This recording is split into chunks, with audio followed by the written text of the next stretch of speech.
we thought, you know what, it's been over 20 years. We need to probably look at replacing this. So we've been in talks with OES, who we commissioned to do it, in the city, and so we put our heads together. And it's important to our advertising base that we have the LED. The backlit fixed signs are kind of run their course, and people aren't too excited about that anymore. And you see the new power rings going around in all the rinks, so people see that, identify with it, and want to be in that position. So it was time, and so we decided, you know what, let's look at it. So we went all summer, talked to a couple companies, and finally decided on the one we want. And yeah, at Christmas time, before they're going to install it, and then we'll be ready for the 28th. So pretty excited about it. You know, there's other projects that we're looking at doing. We're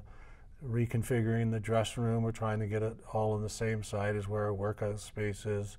We know the box office needs to be updated. I just made the trip to Peterborough and had a visit up there and take a look at their new. It's very, very nice, and it's indoors, which is nice. I mean, it's not much fun standing in a lineup, pouring rain or snow and blowing wind. So we know we need some improvements there. So we're trying to do our part, and the clock and the fascia is a big ticket number, but you know what? We're here for the long term. I think this sends a strong message to the city of Sarnia and the community that the Sarnia Sting are here, and if we're willing to do these kind of upgrades to the arena, that means, because we've been, you know, every once in a while we hear, well, you know, they're not good. That's not true. We've never said it.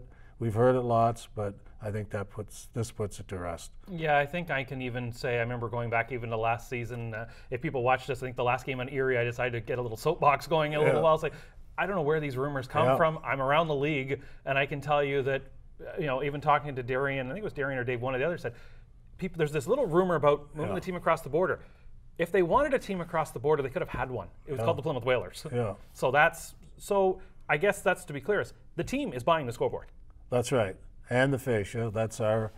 We're doing it. Obviously, the advertising is what we're interested in, so we'll be able to, you know, take the advertising revenue, hopefully pay this off. It's a 5-year term that we're looking at doing. So we need it to increase our sponsorship base, and obviously the facility would like to have a new clock, a new fascia. So that's our commitment.